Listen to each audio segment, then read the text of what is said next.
Please click like and subscribe and that little notification bell for the next episode. And we went to St. Clair's center of town, which is another gazebo. We met the mayor and we met the city planner, and they explained to us about Route 66. This is our mini park, our gazebo park we call it, of downtown St. Clair. That's our original Frisco caboose that the city was able to keep here in St. Clair. That was where the original tracks were, so we just left it there and built around the park area.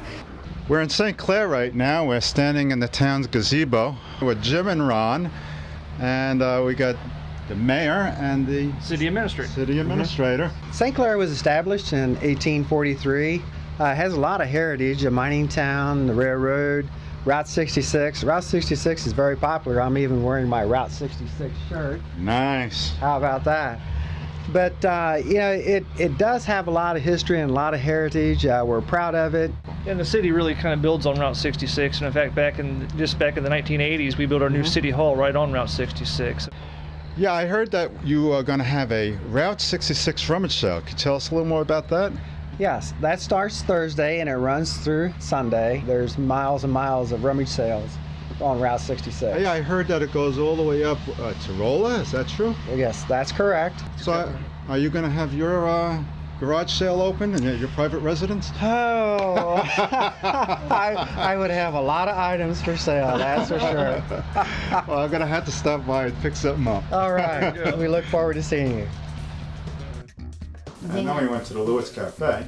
That's where the pies were. And they're big on their pies. Pies. Okay, Doug. I'm with Doug right now in the Lewis Café. Lewis Café is a landmark along Route 66, a place that everybody comes to eat on their journeys to Santa Monica. How long has this business been around? Oh, we started in 1938. My great Uncle Virgil opened it in 1938. In the early 50s, and whenever Uncle Virgil rebuilt the restaurant, the actual dining room was a Kroger store. And when he rebuilt, he bought out the Kroger store and turned it into a dining room. So. And what is original on this? From?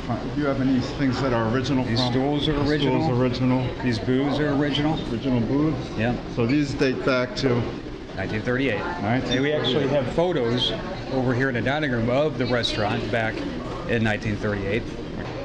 This is a lemon meringue pie. It's our homemade lemon filling with our egg white meringue on top. This is our coconut cream, and this is egg white topping with coconut on top. This here, we buy fresh apples. Doug makes a filling. He thickens it and adds sugar, crust, and then the top lattice is homemade. The cherry, which we buy fresh cherries, makes the filling the same way. Crust is homemade. And this is a crumb topping. It's brown sugar, flour, and butter. We have a cook in the back. Her name's Judy. She helps out with the pies also. Well, thanks for interviewing about your shop here. Okay. And keeping up history on Route 66. We appreciate that. Okay. Thank you, Benny. Thank you. Okay, to the Lewis Café. We ended up going to the museum. Okay, we're with Pat Todd right now and in the museum, St. Clair Historical Museum, and this is their Route 66 exhibit. It's one of several exhibits here in the museum. Route 66 was finished in November of 1926. St. Clair at that time was about 400 people.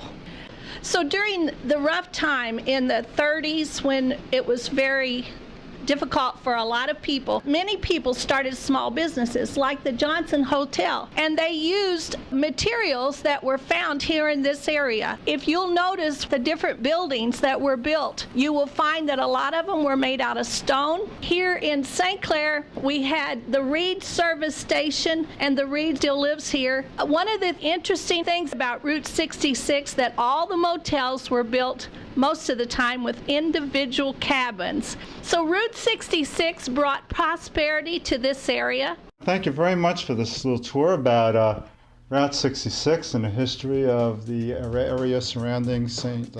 Clair. Like I said, there's lots of little museums up and down Route 66. This is another one of them. And you go in there and you can see all the history. There was a younger guy on a bicycle one time, and he was traveling he had a small trade, he said. And he had all of these different inner tubes that had blown out along his route, and he had kept them. He had this knife sharpening business, and he would set his bicycle up on a little bitty stand, and by pedaling the bicycle, he could sharpen knives. And that's what he done as a trade. So he set up his little shop, and he sharpened everybody in the neighborhood's knives, while this black man that worked for my dad in the vulcanizing machines, he fixed all of his inner tubes for him, and he spent a couple of days with us before he went on his way then.